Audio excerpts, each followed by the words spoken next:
All right, welcome back to our qualifying shootout for season 6 of the league. I'm joined by my co-commentator, Bad Rhymes. Bad Rhymes, how are you doing this evening?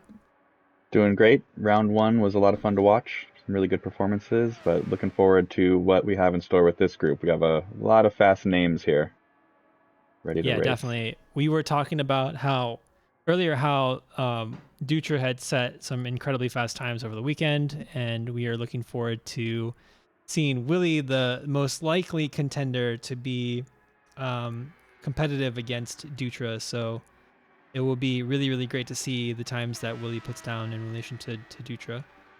With that being said, though, Dutra is like, we call him a robot. Like, there's aliens and then there's just Dutra. He's like a level above aliens. And I haven't seen anyone yet be able to out qualify Dutra because his hot lap abilities are just absolutely insane. Yeah. Going on board with Dutra for a lap is kind of a revelation to watch somebody really push the car that far. He seems to always know exactly what it's going to do. Yeah, he's figured out, I think,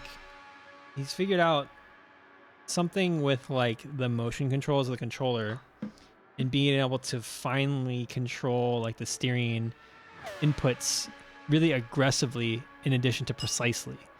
And you'll see that once we get him on broadcast and we can observe his inputs. But with like the motion control, the fact that he's on a controller one is obviously impressive in itself, but he can use like the quick movements of like the motion controls of going completely steering lock to one direction to another to control the car in a way that you can't really do with like a steering wheel with force feedback.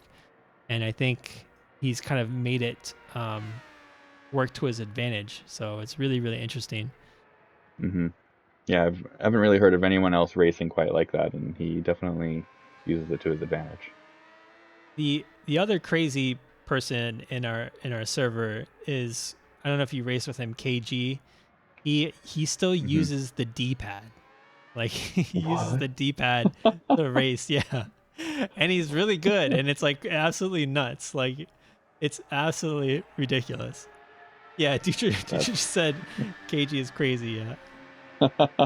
Hey teacher, how's it going? We were just talking about your alien abilities with motion controls. But yeah, KG is like a whole different monster. Yeah, I've raced. I think I did the IndyCar quote unquote race with KJ. That's the only time Mhm. I've raced with him, and he was very, very fast. I would love to see that racing with the D-pad. Um, Sounds Yeah. impossible. Yeah, and he's surprisingly smooth with it too, which is like I don't even understand like how that's possible either. So he does have like a very big disadvantage when it comes to races that involve tire wear and tire management though, because obviously with the D-pad you can't like be smooth on your inputs and your turning inputs as much as you can with a wheel. Hmm. So he often doesn't participate in endurance races that require tire management, but whenever we have sprints and stuff, like he joins in. Lately, we've been running like the Porsche Cup races on Fridays, and Hmm. this next Friday, we're doing like a F4 kind of car type thing, and those typically we don't run tire wear, so he typically joins on those. Mm, that makes sense. All right, so Dinosaur has started our qualifying session. We'll get underway here very shortly. Let's jump into the race. The qualifying, I should say. Oh, an accession. Oh, We just jumped with accession there, just going straight into the wall. I don't understand what we just got into. all right. So Let's try this again. yeah, so this qualifying session we're supposed to have 12 cars. One of the drivers cannot make it. We just confirmed just now. But dummy 2333 was supposed to be racing with us, and was apparently um, from the grapevine he's incredibly fast, and unfortunately we don't get to see that today. But I do hope he will be able to put some qualifying times for us for before our draft, but we'll see. I don't think that would be the case.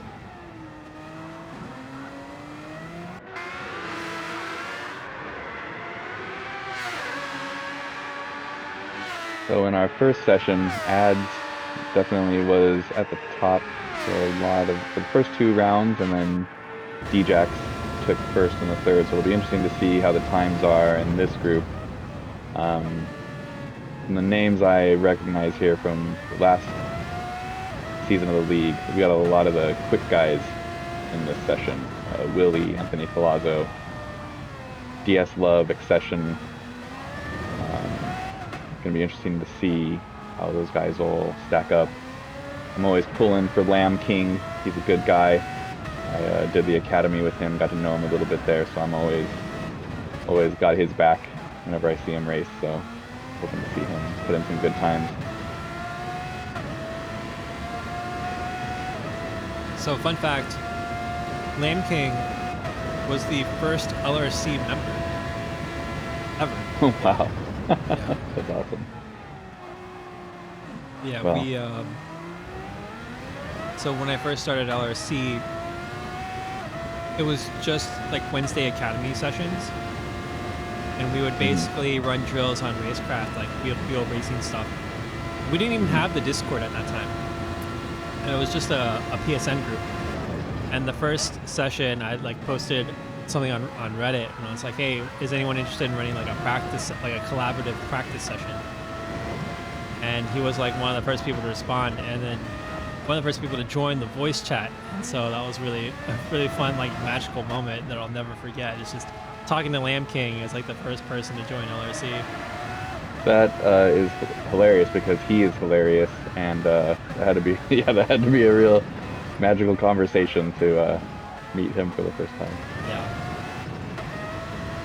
So All Willie right, sets. Willie already about a second ahead of where Ads was in session 1. Yep, and I was just about to mention the so Willie set a 108.086, and Dutra's time was a 107.923. So that is just about a tenth and a half out behind of Dutra's time. So Willie really putting in a fast lap right there, right out of the gate. But You can see they're Dutra getting in him the in the back of Anthony Colasso out of turn 1. But Anthony gave him some space to get through. Yeah, Dutra, you're gonna have your work cut out for you, but you're our only hope to dethrone Willie from being the championship, the drivers championship champion of LRC. So it should be the other way around. Dutra should be coming for Willie. Willie is the defending champion. Yeah. Let's see if he's making up. Oh, that's nearly 3/10 off his fast time, so this won't push him forward at all, I doubt.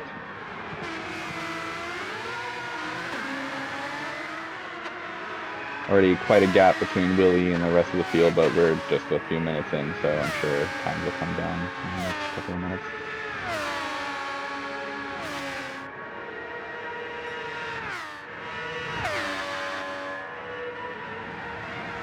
Backmarker racing with another driver that I was in the academy with. Very quick racer. So interested to see how he does in his first season of the league.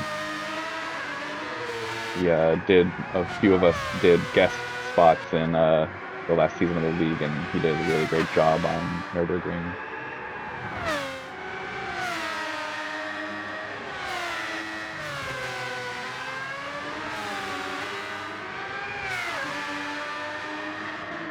That was the full Nürburgring track, right? The Nordschleifer and the GP sections combined. Yep. Which is a track you either love and have reverence for, or deeply dislike. I do know that, though, anyone who has taken the time to familiarize themselves with the track and run, like the track extensively, really loves it. Like, I don't know anyone who has learned the track extensively and says like they dislike it. Right. Well, you would have to like it to put the time in to learn it so long. Yeah, I think it's probably the other way around. It's like, to actually become familiar with the track, you have to like it. I enjoy it. I don't think there's anything like it. In fact, the 24-hour race is this coming weekend. So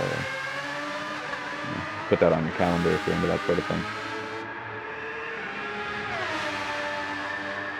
So Willie on a really great lap right now. Almost just under a tenth of the fastest lap that he put down on lap 2. We'll see if Willie is able to beat Dutra's time of 107.9.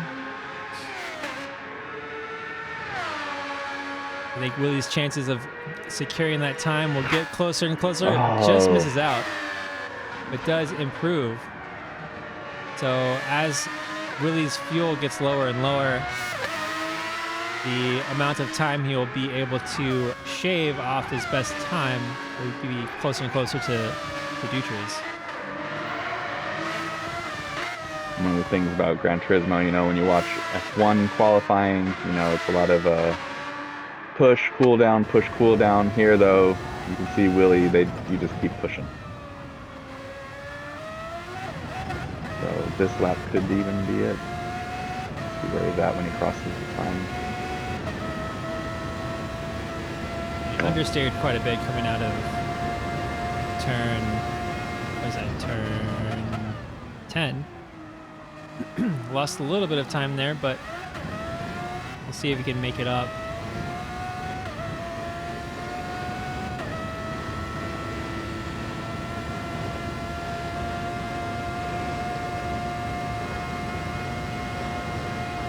Oh, so close. Basically, the amount of time that Willie is gaining on every lap is just simply the difference in probably weight of the fuel that he's shaving off. Talk about consistency. It's like he's putting the fear into Dutra in the chat. Don't let him get to you.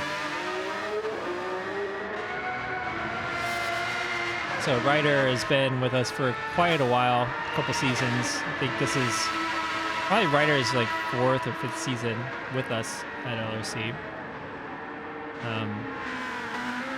Historically, Ryder's performance in the league has been not what he's expected or wanted out of the season. So hopefully Ryder will have a better season this year, or not this season, better season this season, I guess.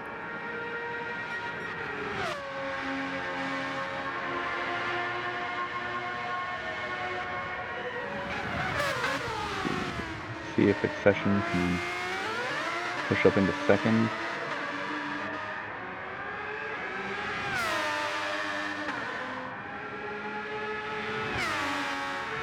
He's on that lap.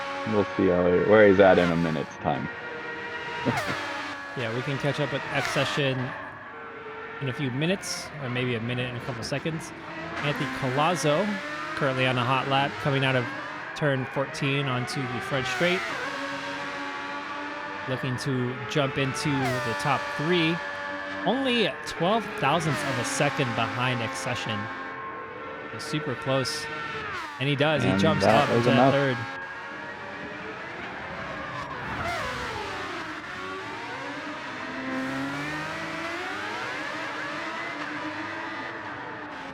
Oh no, and Stalls loses the back end coming out of 14. Picks up damage on that rear wing. Jump into the pits immediately.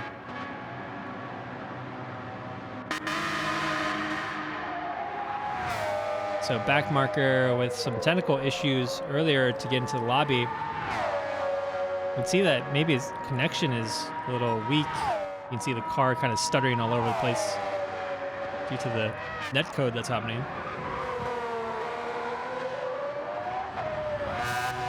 Nice livery, wide there through turn 1. Yeah, very cool. Maybe I'm coming around to the classic liveries because a lot of them do look pretty good. Yeah, I'm a fan. I think whatever we choose, I think will be great. Honestly, I'm not going to be picky.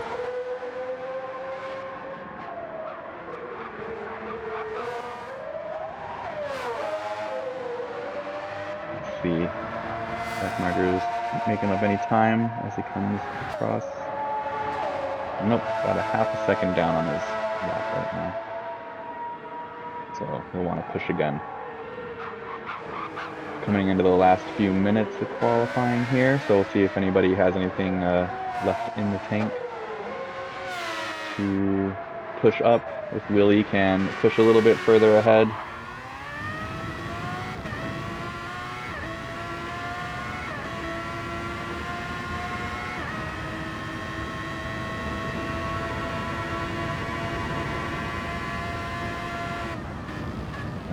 Dutra's asking if we can go to Willie, but Willie's in the pits.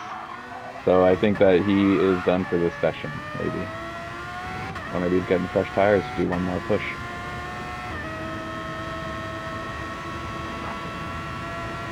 I think that is the case. We're going to see one more push lap out of Willie. We'll see if this is the one that gets him ahead of Dutra. Sir Hames improved his time, but not his position. Let's see what Lamb King's got. Again, one of my personal favorites, Lamb King.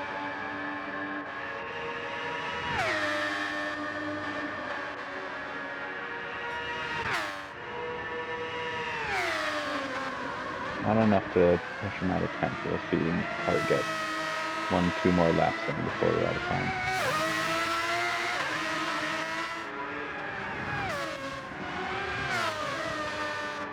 Lamb King, talking about liveries, always has a new one, always has something clever.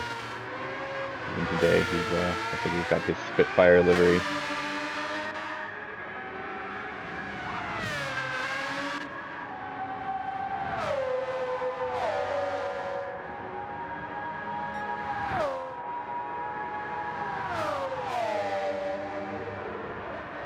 Meek, another one of the newer racers, another guy that I was in the academy with. Nice, hilarious guy. Definitely putting in the time, working hard to improve his skills. So it's good to see him competing in the league this season.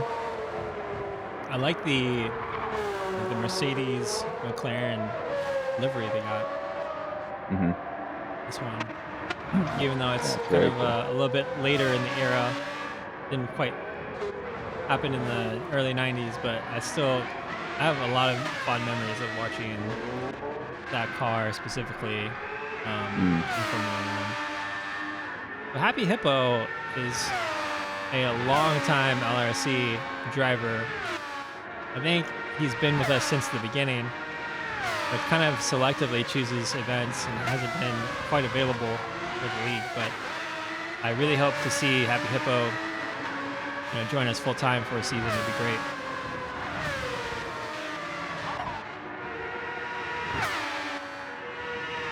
So Willie crosses the line, and that was Willie's outlap. So let's follow Willie on this final qualifying lap to see if he can beat Dutra's time.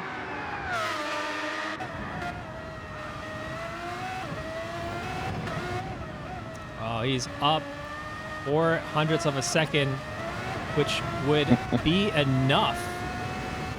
Oh, Lamb King sideways across the road there. He got through okay. Oh, he goes understeers quite a bit out of turn 10. I think he lost quite a bit of time because he had to let off the accelerator. Yeah, and he did. He lost a whole tenth on that. Yeah. But he was down about that much here and still came across with a fast lap by the end. So if he gets a good exit here, I don't think it's going to be enough, but let's see.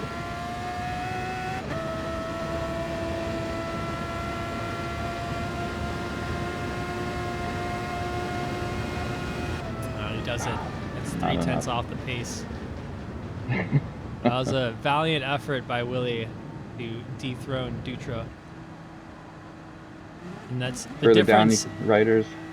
The difference is like 0.08 of a second. It's absolutely insane. So hope to see some good battles between those two once the season gets underway.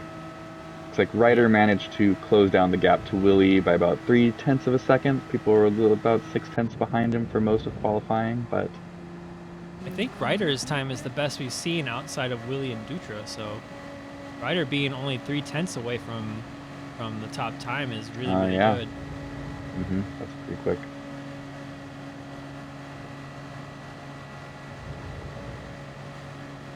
All right, so we're gonna wait till I think our extra time runs out. I think everyone has already crossed the finish line.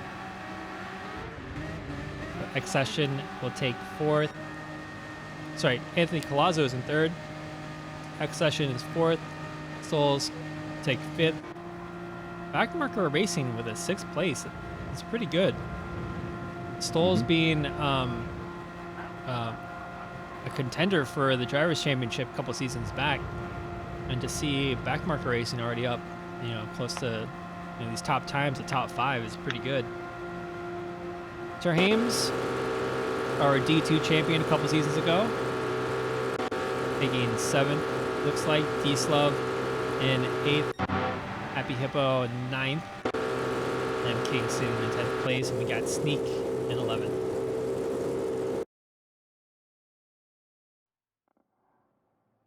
Pretty good. Pretty good round one.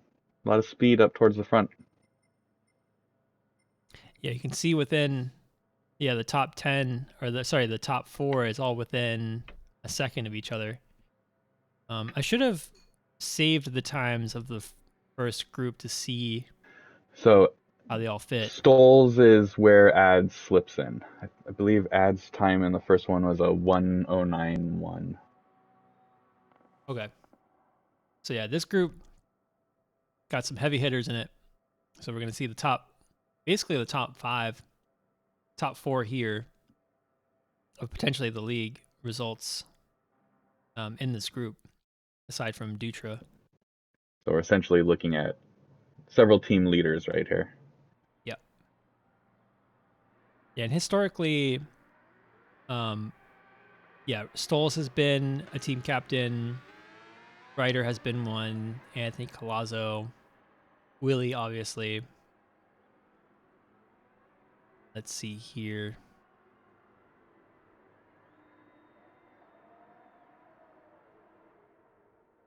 We can look at my notes from previous seasons.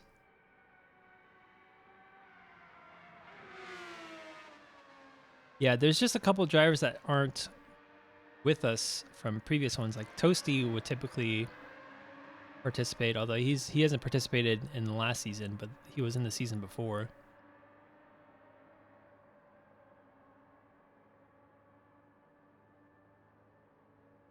And that's about 7 people right there, I think.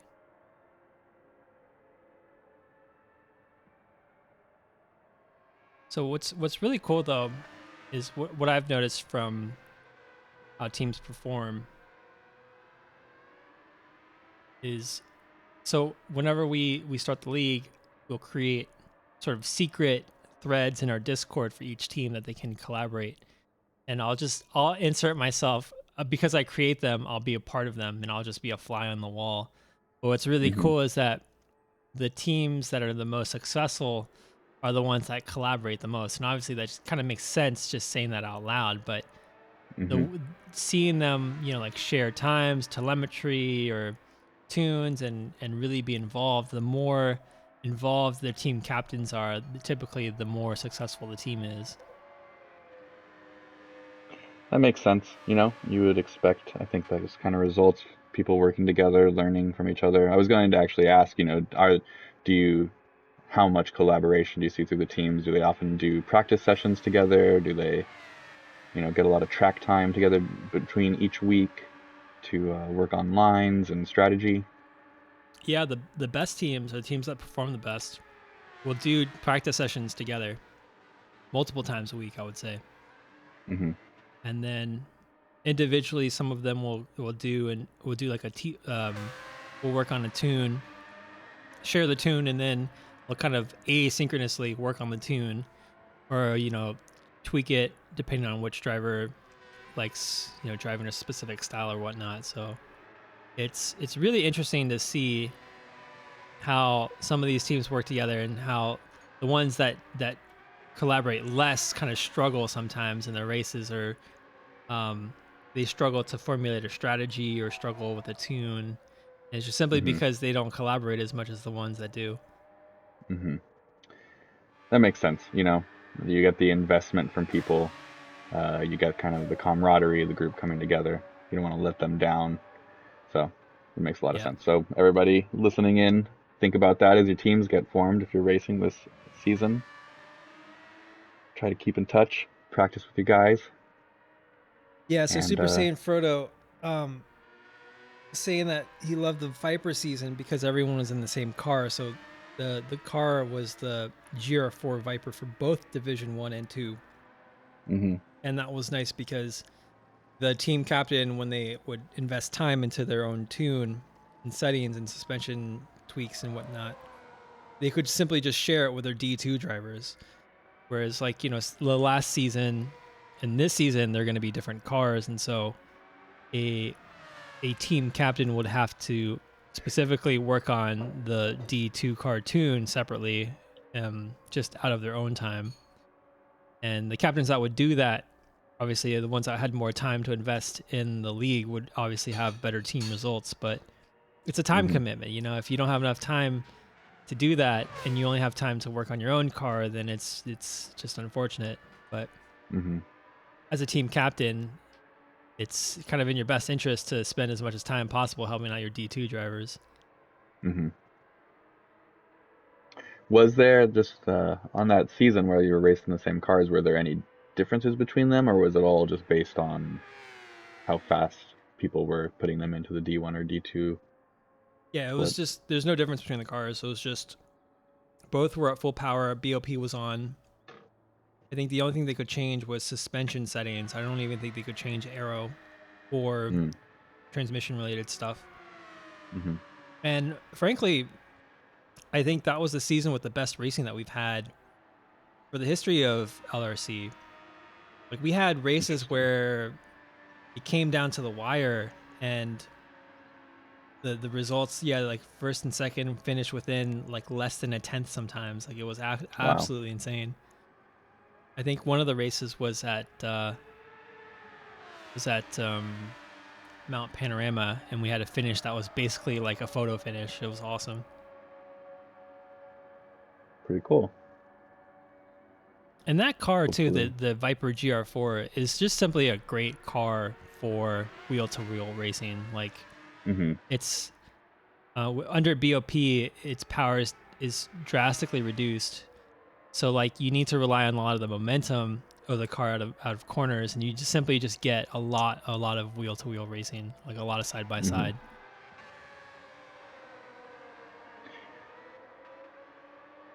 Hopefully we'll see a little bit of that here, but these cars are quite a bit different. Yeah, and Formula racing is yeah, it's very different typically. Usually there's a lot less wheel to wheel, there's more slipstream, there's dirty air.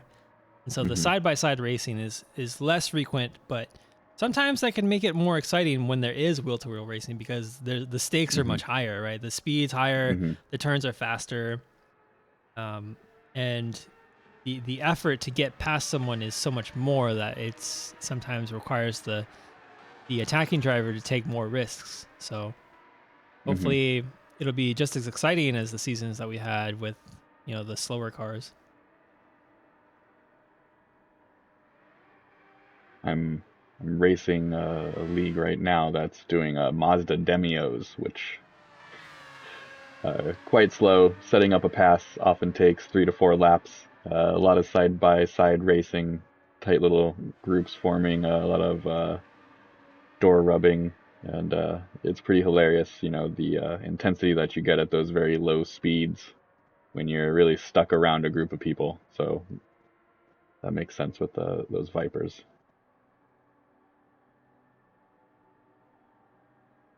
Yeah, so the MX-5 and iRacing is fun for slow racing, yeah, for sure. Mm-hmm. The Formula V as well.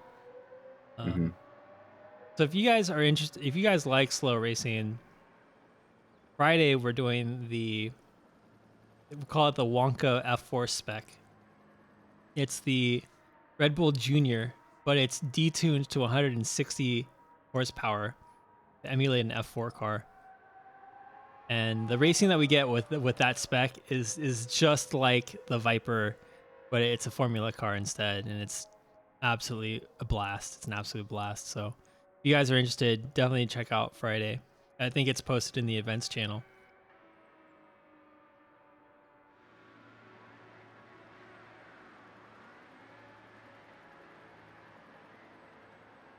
All right, we got everybody back in the room.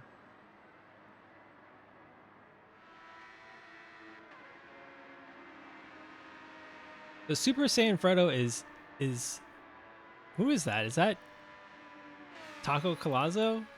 I forget who Super Saiyan Frodo is. Oh yeah, Kip. Kip Kip. Uncle. That's right. Yeah, sorry. I know Ninja is Nixon. Mm-hmm.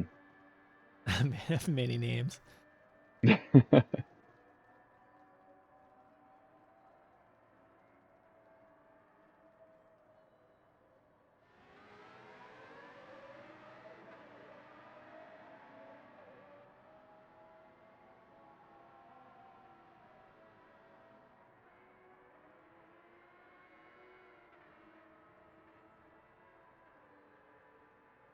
So Kip, did you qualify yet?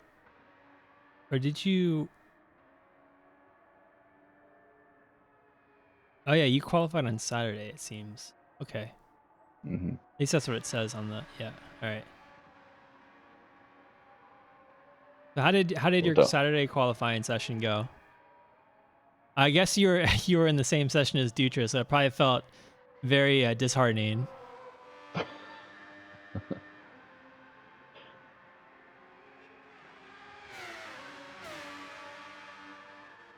That's awesome. Set a goal to be within 2.5 seconds of him. Nice. As long as you exceed your expectations, you can't be disappointed. Hmm. I was listening recently to a podcast about uh, amateur racers and IMSA racing, and that they usually a lot of teams set a goal for their bronze driver to be within 2% performance wise of their pro driver. And I would guess Dutra is the benchmark for pretty much everybody in the league to try to get inside that gap. Yeah, the 102% is definitely like the threshold for amateur drivers. I mean, even in most pro series or like Formula One and whatnot, if you're out of the 102% in qualifying, you get just disqualified automatically. Even Formula One's like that still. I think Ah, they'll only make interesting. exceptions if, like, obviously if there's um, some sort of mechanical issue in a car or whatnot, or someone doesn't get a good lap in because of flag rules or whatnot. Hmm. But I'm pretty sure the 102% rule still applies to Formula One.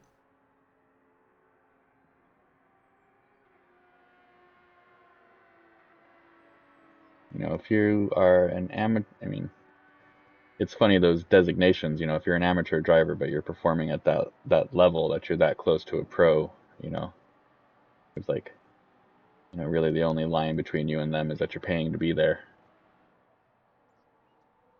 Yeah, exactly. And even then, like, some of them still pay to be there, like Logan Sargent. Uh-huh. Yeah. um, Oh, whoops, the we just Russian, lost somebody. what was that Russian kid? Oh, Who gosh, I drove can't with remember Mick his name. Schumacher on Haas. Chat, you guys got this. Someone's got to remember. Who was this is the kid from a few years ago that got dropped, right? Yeah, the Russian kid. Let's see if anybody's got it. I don't want to look it up. I just try to remember it as best I can. Yeah, Mazepin. Mazepin, yeah, Mazepin. Yeah, definition of pay driver. I mean, Zhou Guan Yu too, right? Zhou Guan Yu is apparently Yeah, was apparently a pay driver. I mean, even Yuki Tsunoda to some degree. Honda put a lot of money in to get him in that Yeah, Red Bull seat. yeah. You can argue Sergio Perez in the last couple seasons, Hmm. that Red Bull money. Latifi, yeah, Latifi. I don't know what you're talking about. Latifi was the greatest driver of all time, the goat. Yeah, go TV. Yeah, go TV.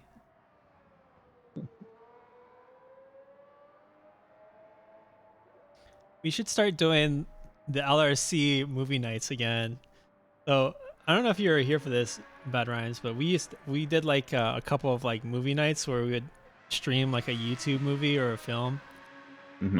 on Discord, and we just like all watch it together. Hmm.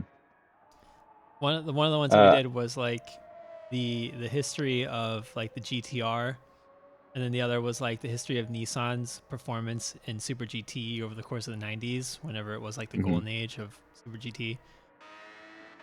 Um, there is one that I want to watch, and it's about this famous uh Yeah. Cool Corantes. I see Quizday. Who is that Russian kid?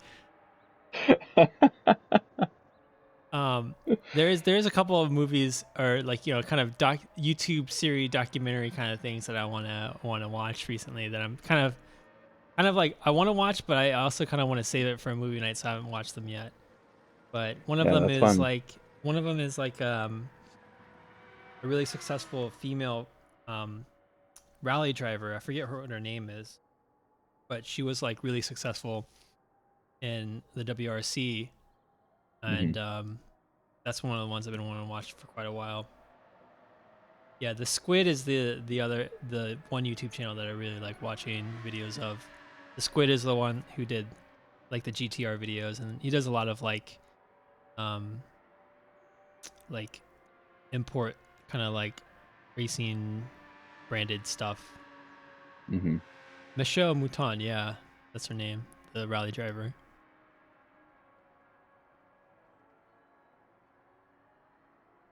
So there you go. If you are listening and thinking about joining LRC, not only are you going to get good racing, you're going to get fun movie nights where you're going to learn stuff about the history of racing.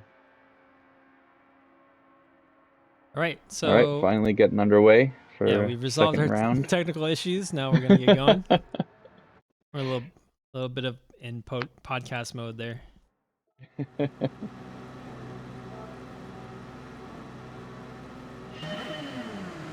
Historically, whenever Toasty and I commentate on the qualifying, we also go into podcast mode quite a bit, just because there's only so much you can talk about during 4 hours of qualifying sessions. Luckily, got some cars on the track. Nixon says, "Remember to breathe, Dutra."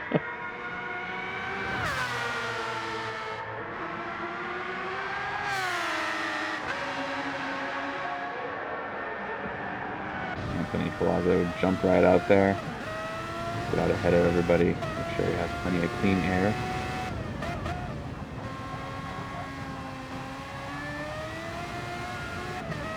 Yeah, Goran, I love those 24-hour races in the middle of the night when the commentators are getting a little delirious and just kind of start rambling.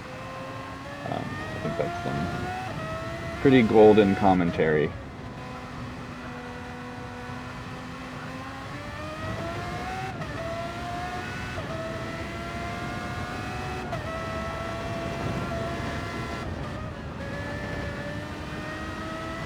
Alright, let's follow Anthony through his first hot lap and see what he's got.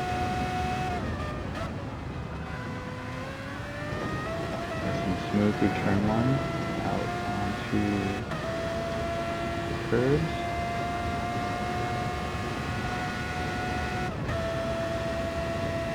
Accelerating to the bus stop. It's really fun to watch these cars slide through here. Real brave. Almost not even off the accelerator.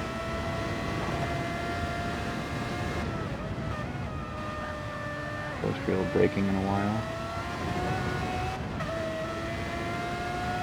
Up the hill into the boot. There it goes. A little bit lost time there.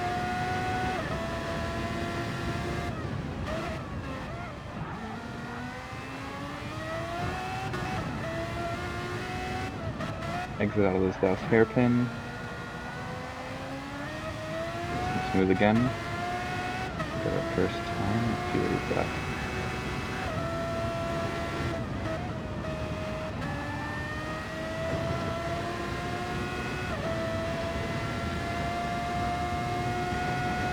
$119.6. I believe that is in the wheelhouse of ads from the last session. I think that it was a 119.1 maybe by the end.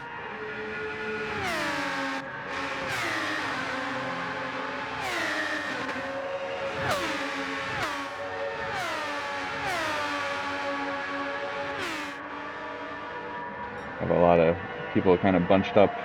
Might have an adverse effect on time, especially for someone pushing as Ooh, hard. oh my God. Oh, Willie had to do a little bit of evasive action there. I think that was, yeah, back marker racing. Oh boy. Yeah, getting squirrely More. there.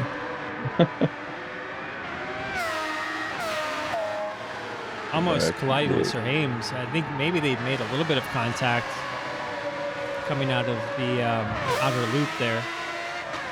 A bit of a slide from Sir Hames.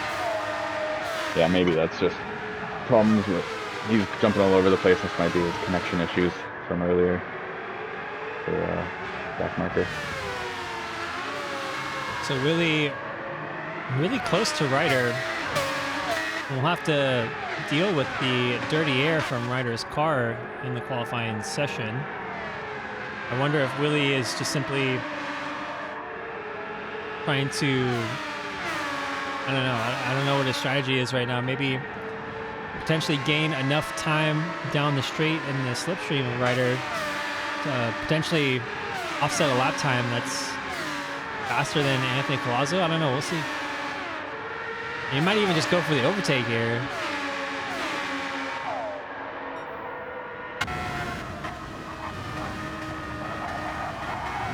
You can see that dirty air pushes his car kind of wide through the bus stop.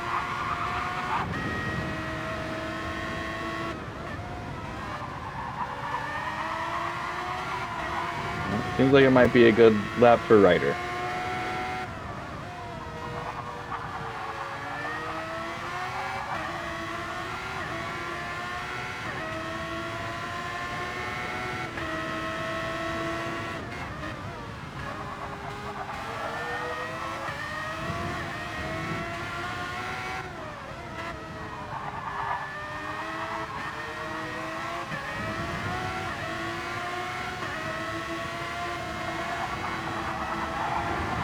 Anthony Collazo sets a personal best, improves on his lap time to 119.2.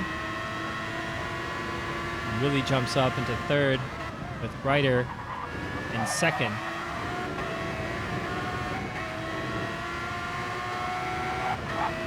All right, so guys, a little bit of trivia. Goran, you've inspired me. All right, so a little bit of LRC trivia here. Oh my God, really getting really close to Ryder there, going into the bus stop. I thought he was going to. Oh, 3 seconds. And there you go. Ryder lets Willie go. Yep.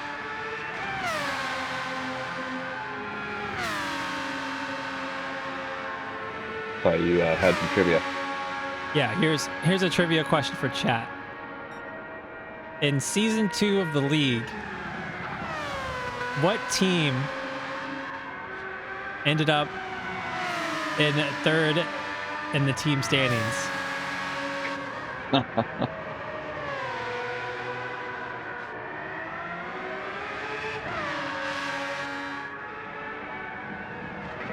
So I'll say it one more time. So in season 2 of the league, what team ended up third in the team standings? I like that you went with third, not first. Yep. All right, so we'll come back to that answer later in the broadcast. Join Sir Hames in the Ferrari livery, the classic Marlboro red. Also has the Ferrari helmet on too. I think it's the Sir Lewis Hamilton yellow helmet. I believe so, yeah. Yep. Yep. Don't really see a lot of F1 drivers smoking cigarettes these days. It is not Maelstrom Motorsports, Nixon. That's a good guess. Maelstrom Motorsports has been with us since season 2.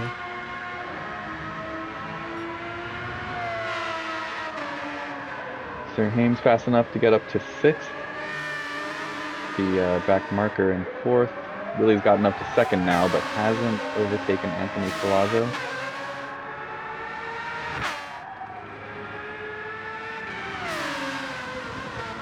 All right, here's an easier one. What team won the first LRC season of the league?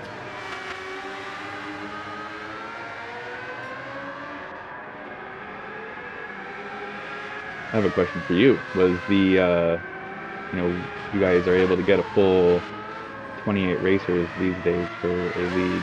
How many people were in that first edition of the league? The first league we had 15 people. Yeah. So we had 5 teams of 3.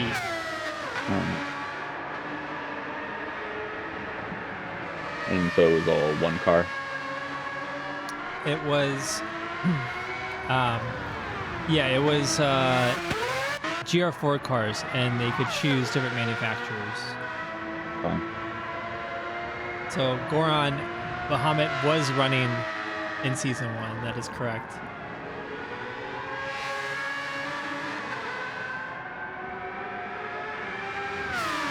Oh, Willie has moved up to first, so he finally eclipsed Anthony Palazzo, I guess, on his last lap. But still have a little over 5 minutes to go, so people could close it down. I mean, definitely times are closer between the top drivers on this track than they were on the last one. A bit more of a spread there.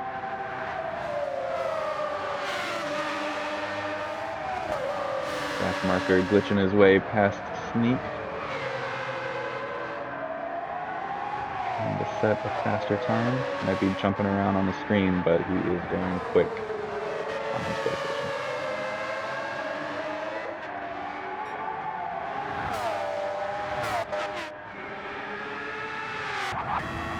All right, Goran, can you name what manufacturer Bahamut was running in season 1?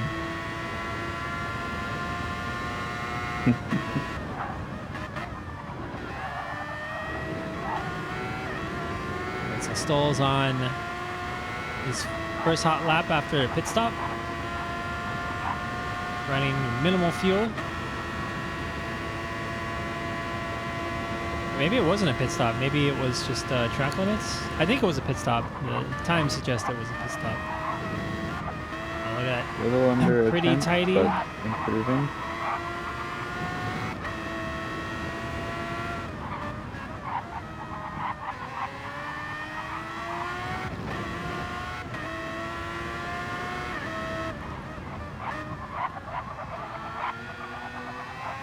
Losing a little time through there, going a little wide. Oh, but nope, 2/10 up. Still up, good. yeah, still up 2/10. That's enough to push him up ahead of Sir Hames if he keeps us going. So Nixon, they did run Subaru, but that was season 2.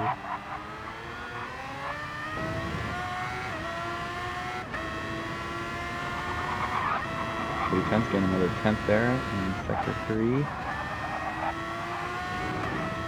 Nice clean exit out of the final corner for Stolz. Jumps into 5th place. Good lap. Pushes Accession down to 6th. And Sir Hames to 7th.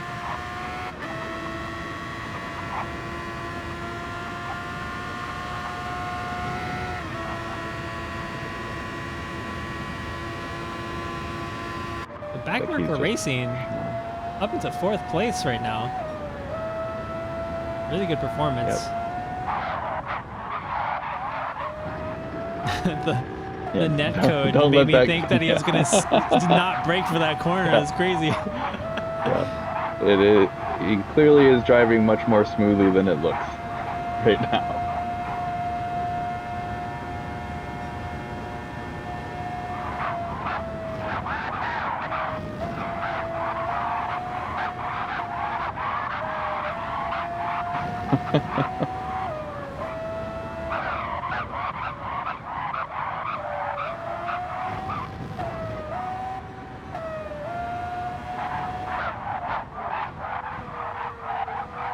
Let's see where he is at time-wise when he comes out.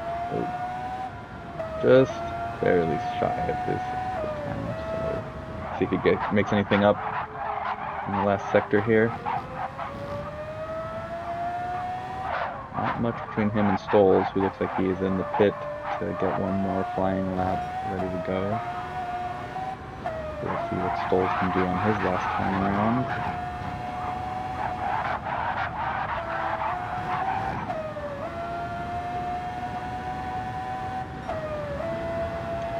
Does not improve his time or position, but has time for another go, maybe two. Oh, way off, if that's to be trusted.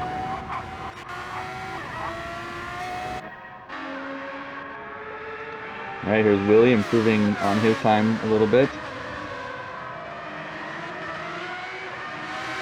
Where's he at on the track? All right, Coming up to Accession now. He's got a little bit of traffic.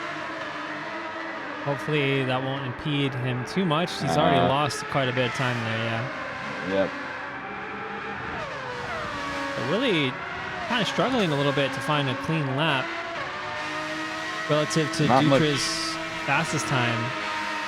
Dutra again was at 117.9, so Willie is still just over a full second off of the time that Dutra set. And almost nothing between Willie and Anthony Colazo, so Anthony gets in one more good lap. He might be able to edge Willie out here.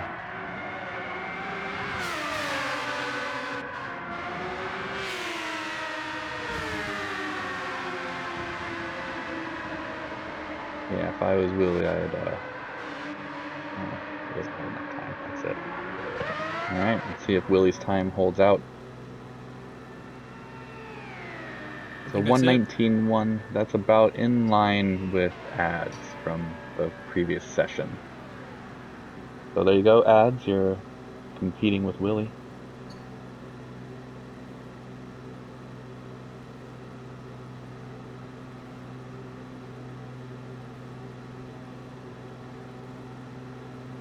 Yeah, Lillard Goran got it.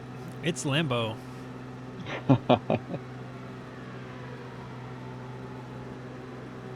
All right, looks like Anthony did not get a lap quick enough to beat Willie. Stayed in second. I don't know if anyone else is on. D-Slub, I think, is the last person to finish a lap.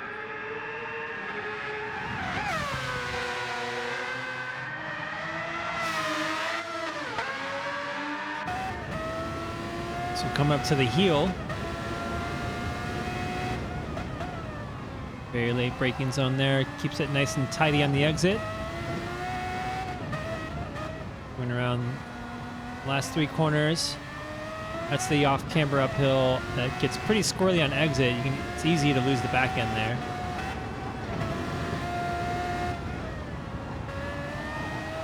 Oh, and he gets so close to the wall there. D-Slub improves on his time. But not position. But not position, yep. All right. I think that will be, let's see here. Now we got a few cars left here, so we have Stoll still on a hot lap. I don't know who that is in front. Okay, back marker Racing's in front. Oh, and Stoll gets into the marbles there. That one. Yeah. Oh, so this doesn't even count. This is an out lap. And then back marker Racing though. Yeah, back marker Racing's also on the out lap, so this won't count either. I think that will be it for our qualifying session or qualifying shootout for Watkins Glen. So, yeah, Lambo was the team. Bahamut Lambo was the team that won season 1. And it was actually, yeah, the Shinra Electric Power Company Toyota is the answer to the question I was asking originally of who came third place in season 2. That's a good team name. Are they still racing? Is that team still around? No, that was the only season that they ran. And I think, personally, I think they had the best liveries of any car we had in any season so far.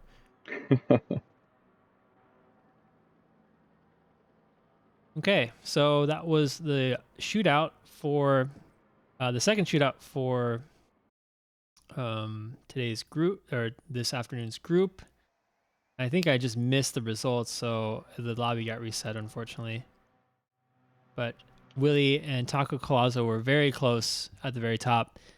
Very similar to Ads' time, actually, from Group 1. So quite the gap there between Dutra and the rest of the field for the session at Watkins Glen. So Dutra's got some crazy secret tune or secret technique there.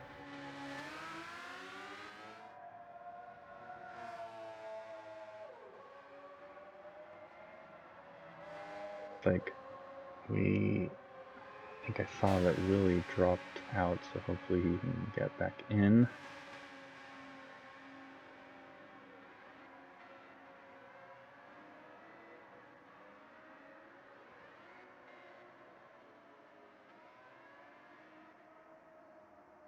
Now that we're back here on Kyoto Driving Park, this again should be a pretty exciting qualifying session with this group.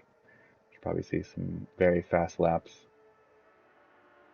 and maybe even a few trips to the Wall of Champions. Yeah, we'll see how many get claimed by the wall.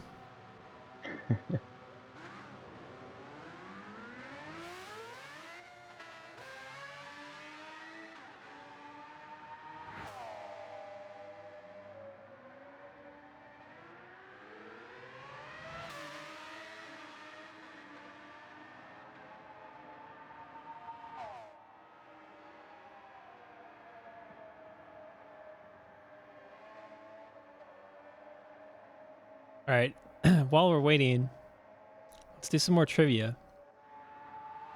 All right, what is the discount coupon code,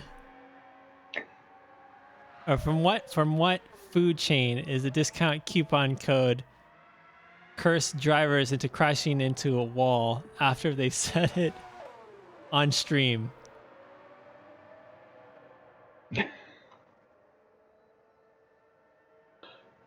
I'm sure Goron knows this one. It seems that he does. Oh no, it's not Taco Bell. It is not Oh. Taco Bell.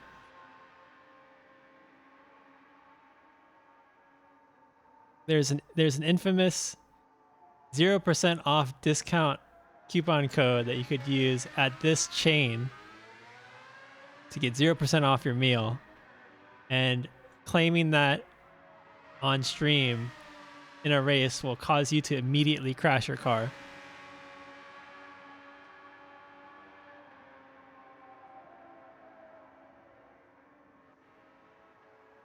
Sounds like a KFC joke, but It is not KFC. It's funny because we have like the clips saved on our Twitch channel, so like you could go and find it on our Twitch channel, but like it's so funny that it happened twice. Like the first time it happened, it was Lamb King talking about it, and then we're at Le Mans, and he goes, "Oh shit!" and then he like crashes his car immediately after he says it. And then later, like several weeks later, Alan was talking about it. He's like, "Yeah, wasn't it this discount coupon code for so and so?" And then he goes, "Oh shit!" and then he crashes his car too. Yes, Subway. It's Subway.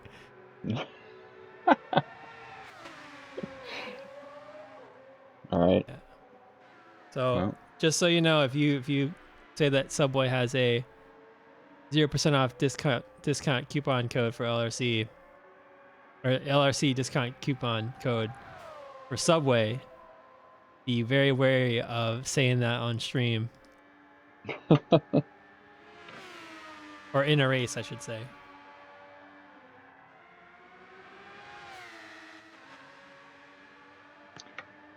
Let's see.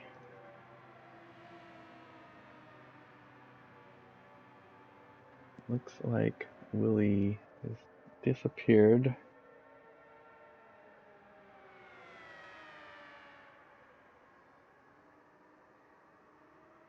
Yeah, so I assume we'll just have to wait till he gets back into the lobby to continue.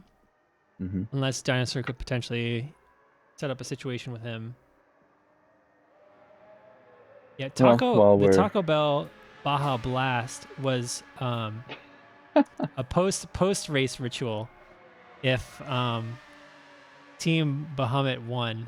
I think it was Alan who did it. Every time they would win, he'd like post a picture on LRC of his like Taco Bell run, and it would always be Baja Blast and uh like a Crunchwrap Supreme or something. Nice, that's a good post-race ritual. And I think Dinosaur has kept that tradition alive.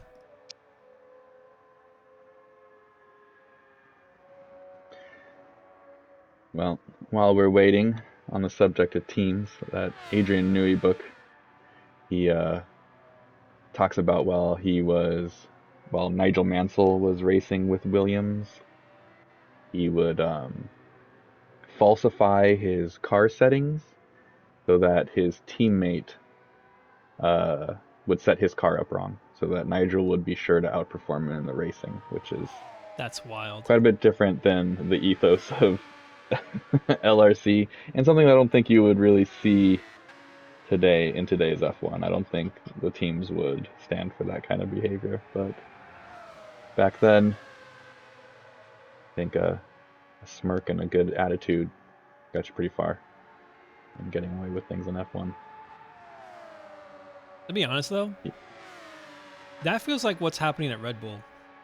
Like Yeah, anyone who gets in that second Red Bull car is just cursed. That car is just cursed. it Either they're really setting it does up seem like it. the exact opposite of how Max drives, or Max just like loves driving a clown car for some reason and is good at it. You know, I personally, what I think it is that the car has been tuned very much towards Max, but maybe not even as much. You know, I think that the car has problems, and Max is just one of the best drivers alive. And he's able to overcome the problems of that car in a lot of ways and push it. And so people coming into that seat are dealing with two problems. One, that it's a car built for Max, and two, that it's a car that's maybe not as good as everybody thinks it is. Yeah, I completely agree. I think Max is probably the greatest driver of all time, and is able to take that car and be competitive with it when it's not the best on the grid. Hmm. I think read I watched an interview with Alex Albon actually when he talked about his time at Red Bull, and he mentioned how the steering and the setting of the car is so pointy, it's so like oversteery and Hmm. I just activated Siri. It's so oversteery that um it's like analogous to using like your mouse in like an FPS shooter game at like Hmm. 1,000 times X sensitivity and trying to play the game that way. Hmm. So that's what it's like with steering. Like your inputs need to be so precise that it actually makes you really tense about trying to drive the car. And so the minute you get Yeah, tense, like the minute you basically can't drive it on the edge. I think that it's a car that you have to have a level of self-confidence in Yeah, knowing that the car is going to do what you want it to do that, maybe Max Verstappen has. Because it's not like his teammates are bad drivers. I agree. Um, Yeah, Goron but pre-race Taco Bell is probably pretty risky. I would agree.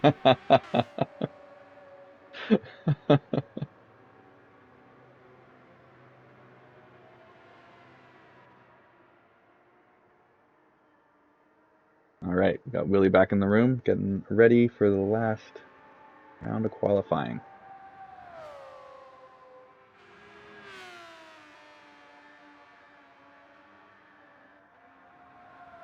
Do you have any pre or post race rituals yourself, Wonka?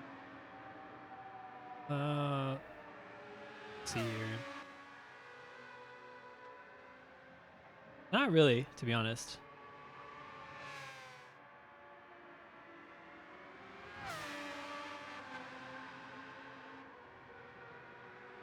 I do have like a pre-race routine.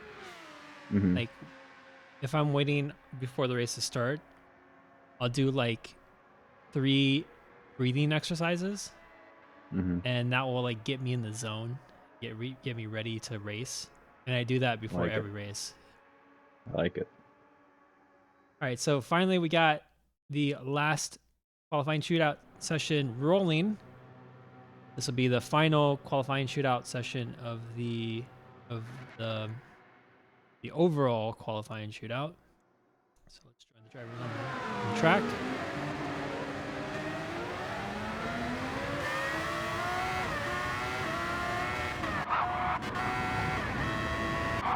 So we'll join Ryder for the first hot lap of the session.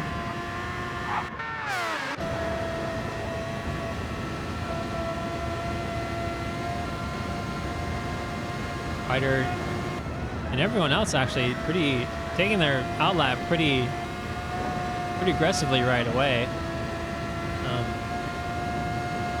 Going down into the braking zone of the first chicane. Not taking too much advantage of the curves in the chicane that's turns 8 and 9. Ryder there making use of every inch of the track on entry and on exit.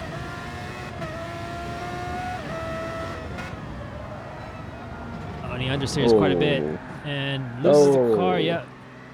That's the first victim claimed.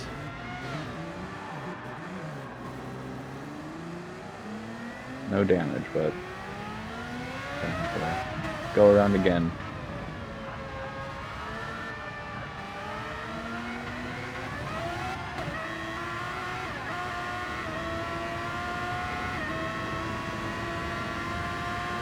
Yeah, I saw in the lobby Willie change his livery.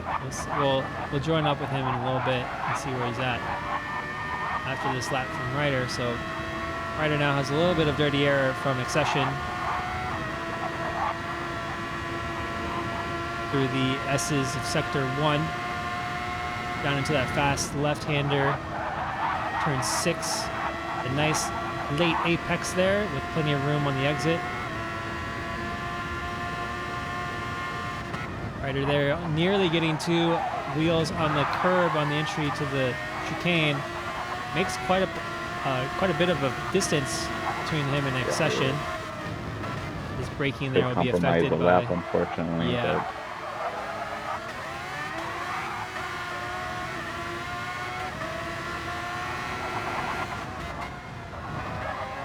There we go. There goes the second victim. It's funny seeing Ryder doing that the first lap and then being directly behind Accession and watching Accession do the same thing Ryder did the lap before. All right, up to second with his first flying lap. At full speed, Anthony goes through turn 6. That's a bravery. Bravery is rewarded through there. Yep. Has a good exit out of turn 9. Makes complete use of the track and entry. Does the same here. Gets the 2 wheels on the curb. Misses the apex just ever so slightly. But has pretty good speed still, so it might not be affecting its lap time too much.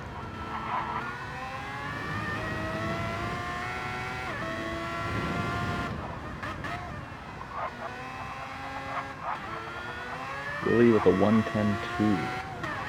So that's going to put him out quite a bit in front of everybody else. So Anthony Collazo didn't improve on his time. I wonder if Anthony Collazo's running more downforce and is losing time on sections like here on the straight, but is able to take turn 6 flat out. Let's see if he does it again. Yeah, it just takes turn 6 completely flat out. It's a trade-off between downforce and top speed, so Anthony might not be able to get the top speed he needs to make up the time through the front straight and sector 1, maybe even on the exit out of turn 6. It seemed like he was topping out quite a bit, so I think Anthony Collazo might be sacrificing too much, but let's take a look at Willie and see if Willie can take turn 6 flat out. So Dutra also had max downforce too. Okay, interesting. Do we know Dutra's lap here? What was it again? How far off is Willie? Yeah, so Willie, it's Oh. understeers. He was late on the entry, just ever so slightly. That's how thin the margins are here. If you miss your entry by just a sliver of your reaction, you can't go through all of turn 6 flat out. So Dutra had a 109.991. So really about 3 tenths off. Not even.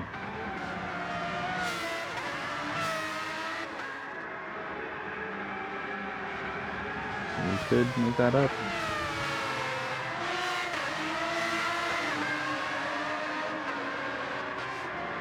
So Hames coming across the line. Let's see if he improves. Does not improve time or position, but pretty close.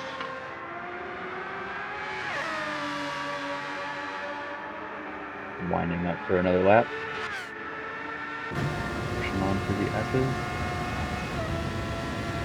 Let's see how he goes through this, the left-hander. Off and on. Just a little bit. And he does like a 3/4 lift. Improves on his time, about a 1/10 of a second up. Goes over the curbs around turns 8 and 9.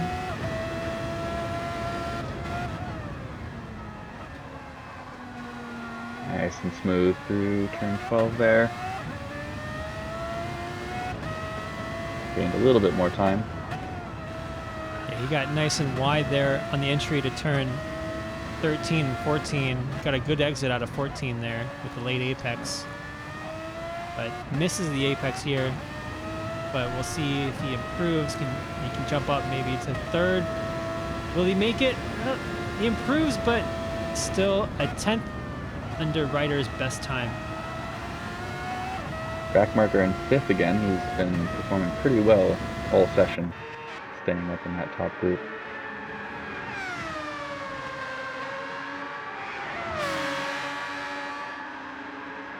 I think as you said that, I think Stoll snatched 5th from back marker. Yep, he did. I hit 5 on my keyboard to go switch to back marker, and I was like, why are we looking at Stolls right now?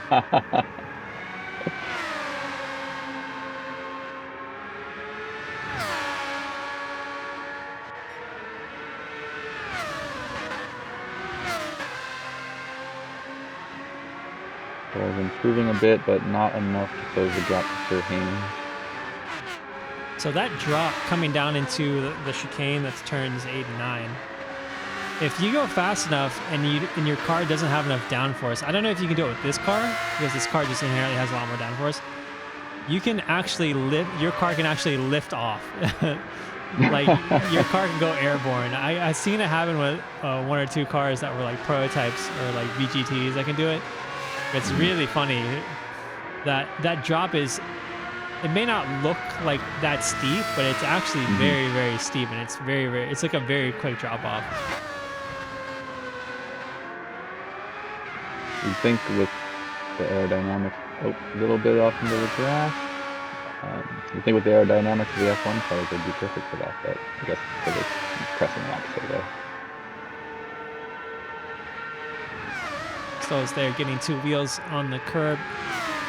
In the entrance to turn 6 and on the exit, making full use of the track. Comes down into the first chicane.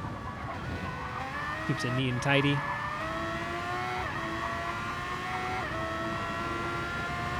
Left a little bit of space there on the exit of turn 9. It's a nice late apex through turn 12. Here comes the Wall of Champions. Leaves quite a bit of space there on the left. Keeps it clean through 14.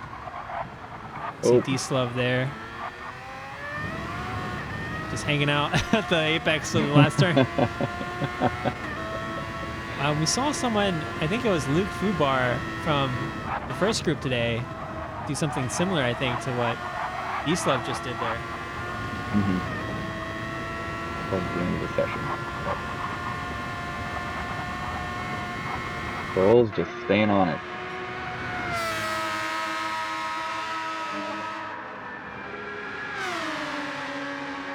There we go, flat out. He did not come off the accelerator at all. He's up almost 3/10 to that. So Backmarker just set a personal best and jumped back ahead of Stoles, taking back the 5th place. Wow.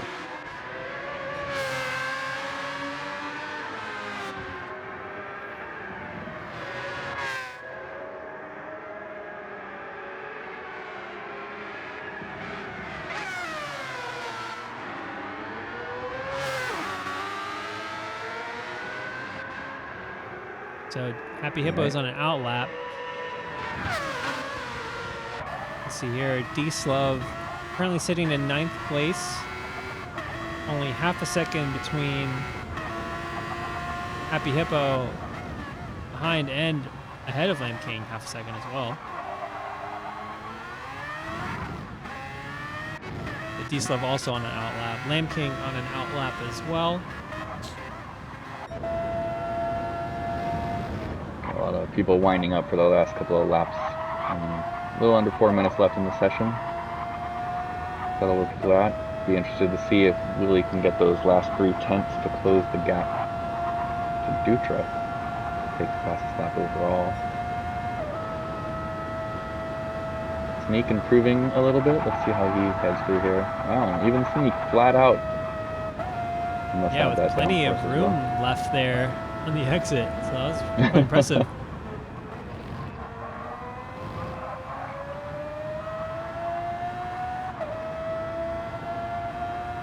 Improving a little bit so far, but quite a bit of space to catch Lamb King for 10th.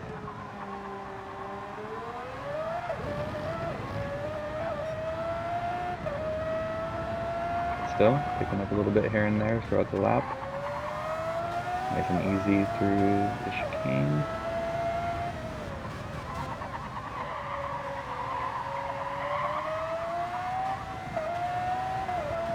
Onto the stretch. Oh, look at that. Willie sneaking a slipstream there, getting a little bit of extra time. Let's see what Willie's got here. Yeah, let's see if that will help him get that extra couple of tenths that he needs to beat Dutra's time. Oh, he's got 1/10. Yeah. Flat out. That's very nice. Keeps it nice and tidy. Not much of a gain though. Making full use of the exit curbs of turns 9 and 10. Ring in the neck of the car right now. He is pushing. You can see it in the attitude. Lost a little bit of time there, yeah.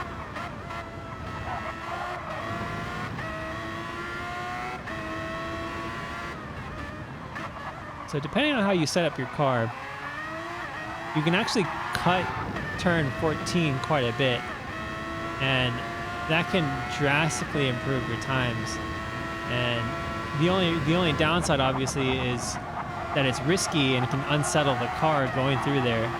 So like if you're really aiming for top time, sometimes you can set up the car to just be, extremely curb compliant, and then just basically launch your car over the inside curb at 14 to save nearly like half a second.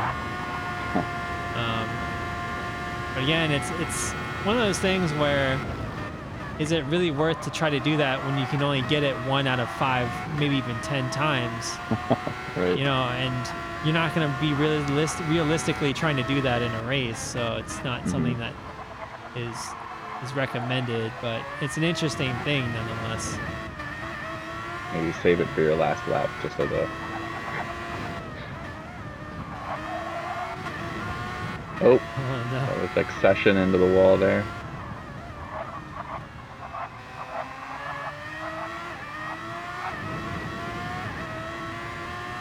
Alright, let's see if Willie improves at all.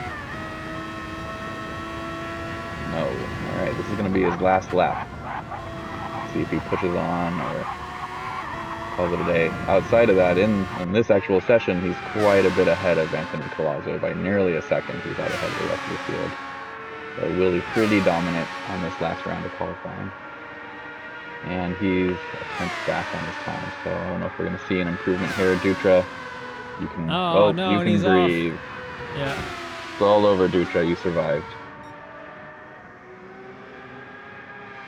Ryder there at the exit of turn 12. Lost control on the exit. Looks like Sir Hames is finished with his lap. Let's see here. Who's coming up on the exit? So that's Ryder with damage.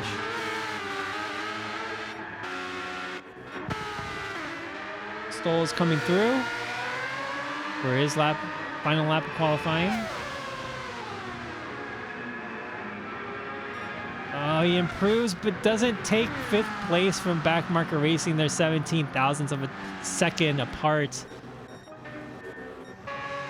And then here comes Willie with the damage picked up at the exit of turn 6 to finish the last lap of our qualifying shootout for season 6. Great stuff. Yeah, absolutely great stuff from everyone involved. It looks like the order for Kyoto Driving Park will be Willie takes the first position, Anthony Colazo in second, Ryder in third, Sir Hames in fourth, Backmarker Racing with a great 5th place finish. Extremely close to Stolz, who takes 6th. You have Happy Hippo in 7th, Accession in 8th place, Lamb King in 9th, Peace Love in 10th, and then Sneak in 11th.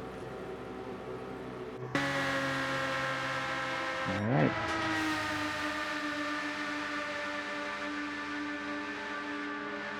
Well, that's exciting stuff. It's good. That was a great round. Looking forward to see how the teams shake out after this. Yeah. So the draft will happen tomorrow. And then we will have our teams determined for the rest of the season. And I think this season we're going to go with the realistic teams from 1993, the F1 season from 1993. But I think the poll's still open, so we're not quite 100% on that. So take a look at the results again here real quick. Let's just go over quickly. So Willie with the 1 minute 10.26. For reference, Dutra did a 109.991, so just 0.3 slower than Dutra. A little bit less than 0.3, so like 2.5 maybe. Anthony Colazo, quite a bit of a gap there. 0.7 seconds from Willie. Ryder fairly close to Anthony Colazo. And then from there we have Sir Hames, Backmarker, Stolz, all within a second, I think, from Anthony Colazo. Happy Hippo 7th, Accession 8th. And then we have Lamb King, D-Slove, and Sneak. So the times are pretty varied, pretty spread out, but again, it's just the result of a lot of factors involved. Like this car can be pretty unpredictable or just different, behave differently depending on the track and the tune. So it, all in all, like the qualifying shootout takes into the driver's skills and their ability to take the car around, but also their ability to tune the car and set it up for the race. And again, that's our way of figuring out who should be captains for their teams, because they're the ones who ultimately help their team tune their cars for the races as well. Mm-hmm. So with that said, that concludes our qualifying shootout for season 6. Bad Rhymes, do you have anything to add? Any comments? Just really excited after getting to see some of the qualifying. Really good performances from everybody. So I'm just excited to see the teams, excited to see the season. I think we're going to have some really good racing. And yeah, just looking forward to it.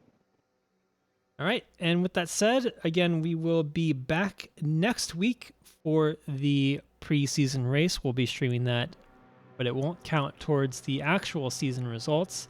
More of a little bit of a test run for our teams to familiarize themselves, to work together, familiarize themselves with each other, and to kind of kick them off in sort of a practice run before the actual season starts.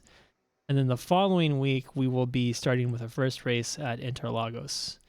Our preseason race next week will be at, let's see here, Dragon Trail Seaside. So that would be real nice. One of my favorite fictional tracks, actually, in GT7. It's a fun track. Fun track. We will see how many people get claimed by the death chicane. It's a highly precarious section of the track in Sector 3, I believe. But that would be entertaining to watch and commentate on. So with that being said, thank you from us. Thank you, Bad Ryans, for joining me in the commentary booth. And we will see you next week. All right.